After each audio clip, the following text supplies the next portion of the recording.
सोमवार व्रत कथा। अमरपुर नगर में एक धनी व्यापारी रहता था। दूर दूर तक उसका व्यापार फैला हुआ था। नगर में उस व्यापारी का सभी लोग मान सम्मान करते थे। इतना सब कुछ होने पर भी वह अच्छे व्यापारी ही रहता था, क्योंकि उस व्यापारी का कोई पुत्र नहीं था। दिन रात उसे यही एक चिंता सताती रहती थी, उसकी मृत्यु के बाद उसके इतने बड़े व्यापार और धन संपत्ति को कौन संभालेगा। पुत्र पाने की इच्छा से वह व्यापारी प्रति सोमवार भगवान शिव की पूजा किया करता था। सायंकाल को व्यापारी शिव मंदिर में जाकर भगवान शिव के सामने घी का दीपक जलाया करता था। उस व्यापारी की भक्ति देखकर एक दिन पार्वती ने भगवान शिव से कहा, हे प्राणनाथ, यह व्यापारी आपका सच्चा भक्त है। कितने दिनों से यह सोमवार को व्रत और पूजा नियमित कर रहा है। भगवान आप इस व्यापारी की मनोकामना अवश्य पूर्ण करें। भगवान शिव ने मुस्कुराते हुए कहा, हे पार्वती, इस संसार में सबको उसके कर्म के अनुसार फल की प्राप्ति होती है। इसके बावजूद पार्वती जी नहीं मानी। उन्होंने आग्रह करते हुए कहा, नहीं प्राणनाथ, है आपको इस व्यापारी की इच्छा पूरी करनी होगी। यह आपका अनन्य भक्त है। प्रति सोमवार आपका विधिवत व्रत रखता है और पूजा अर्चना के बाद आपको भोग लगाकर एक समय भोजन ग्रहण करता है। आपको इसे पुत्र प्राप्ति का वरदान देना ही होगा। पार्वती का इतना आग्रह देखकर भगवान शिव ने कहा, तुम्हारे आग्रह पर मैं इस व्यापारी को पुत्र प्राप्ति का वरदान देता हूँ, लेकिन इसका पुत्र 16 वर्ष से अधिक जीवित नहीं रहेगा। उसी रात भगवान शिव ने स्वप्न में उस व्यापारी को दर्शन देकर उसे पुत्र प्राप्ति का वरदान दिया और उसके पुत्र के 16 वर्ष तक जीवित रहने की बात भी बताई। भगवान के वरदान से व्यापारी को खुशी तो हुई, लेकिन पुत्र की अल्पायु की चिंता ने उस खुशी को नष्ट कर दिया। व्यापारी पहले की तरह सोमवार की विधिवत व्रत करता रहा। कुछ महीने पश्चात उसके घर अति सुंदर पुत्र उत्पन्न हुआ। पुत्र जन्म से व्यापारी के घर में खुशियां भर गई। बहुत धूमधाम से पुत्र जन्म का समारोह मनाया गया। व्यापारी को पुत्र जन्म की अधिक खुशी नहीं हुई, क्योंकि उसे पुत्र की अल्प आयु के रहस्य का पता था। यह रहस्य घर में किसी को नहीं मालूम था। विद्वान ब्राह्मणों ने उस पुत्र का नाम अमर रखा। जब वह 12 वर्ष का हुआ तो शिक्षा के लिए उसे वाराणसी भेजने का निश्चय हुआ। व्यापारी के अमर के मामा दीपचंद को बुलाया और कहा कि अमर को शिक्षा प्राप्त करने के लिए वाराणसी छोड़ आओ। अमर अपने मामा के साथ शिक्षा प्राप्त करने के लिए चल दिया।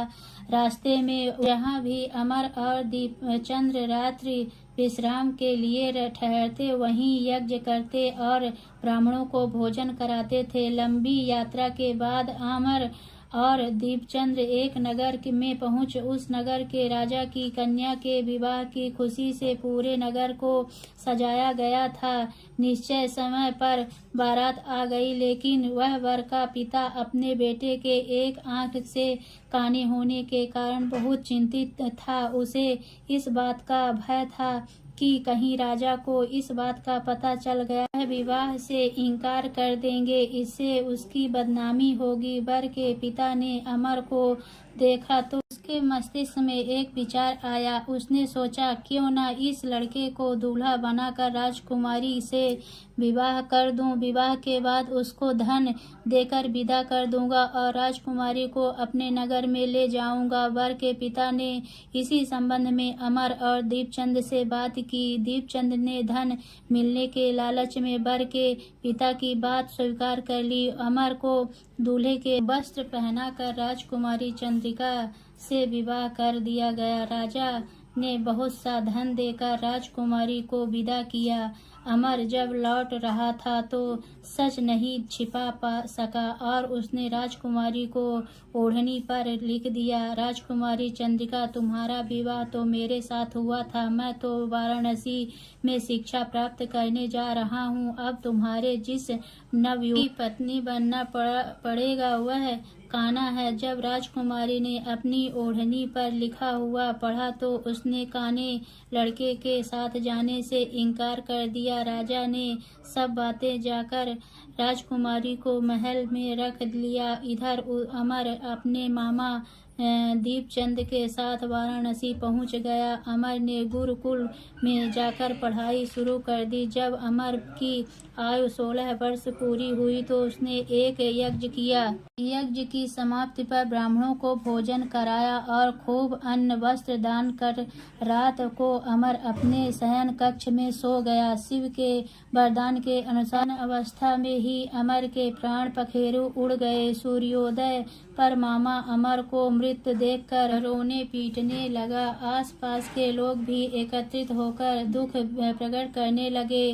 मामा के रोने विलाप करने ईश्वर समीप गुजरते हुए भगवान शिव और माता पार्वती ने भी सुने। पार्वती जी ने भगवान से कहा, प्राणनाथ, मुझसे इसके रोने की स्वर सहन नहीं हो रही, आप इस व्यक्ति के कष्ट अवश्य दूर करें। भगवान शिव ने पार्वती जी के साथ अदृश्य रूप से समीप जाकर अमर को देखा तो पार्वती जी से बोले, पार्वती जी, यह तो उसी व्यापारी का पुत्र है। मैंने उसे 16 वर्ष की आयु का वरदान दिया था, इसका आयु तो पूरी हो गई। पार्वती जी ने फिर भगवान शिव से निवेदन किया, हे प्राणनाथ, आप इस लड़के को जीवित कर, नहीं तो इसके माता पिता पुत्र वियोग में प्राण दे देंगे। इस लड़के का पिता तो आपका परम भक्त है, वर्षों से सोमवार का व्रत करते हुए आपको भोग लगा रहा है। पार्वती जी के आग्रह करने पर भगवान शिव ने इस लड़के को जीवित होने का वरदान दिया और कुछ ही पल में वह जीवित होकर उठ बैठा। शिक्षा समाप्त करके अमर मामा के साथ अपने नगर की ओर चल दिया। दोनों चलते हुए उसी नगर में पहुँचे जहाँ अमर का विवाह हुआ था। उस नगर में भी अमर ने यज्ञ का आयोजन किया। समीप से गुजरते हुए नगर के राजा ने यज्ञ का आयोजन देखा।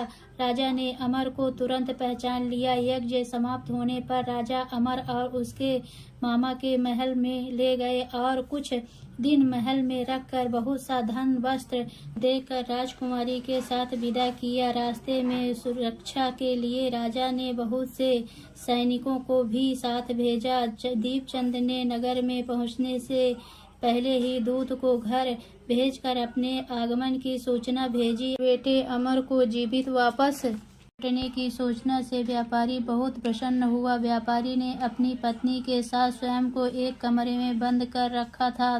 भूखे प्यासे रहकर व्यापारी और उसकी पत्नी बेटे की प्रतीक्षा कर रहे थे। उन्होंने प्रतिज्ञा कर रखी थी कि यदि उन्हें अपने बेटे की मृत्यु का समाचार मिला तो दोनों अपने प्राण त्याग देंगे। व्यापारी अपनी पत्नी और मित्रों के साथ नगर के द्वार पर पहुंचा। अपने बेटे के विवाह का समाचार सुनकर पुत्रवधू राजकुमारी चंद्रिका को देखकर उसकी खुशी का ठिकाना न रहा। उसी रात भगवान शिव ने व्यापारी के स्वप्न में आकर कहा, सेठ, मैंने तेरे सोमवार के व्रत करने और व्रत कथा सुनने से प्रसन्न होकर तेरे पुत्र को लंबी आयु प्रदान की है। व्यापारी बहुत प्रसन्न हुआ। सोमवार का व्रत करने से व्यापारी के घर में खुशियां लौट आई। जो स्त्री पुरुष सोमवार का व्रत विधिवत व्रत करते हैं और व्रत कथा सुनते हैं उनकी सभी इच्छाएं पूरी होती है। तो बोलिए भोलेनाथ की जय।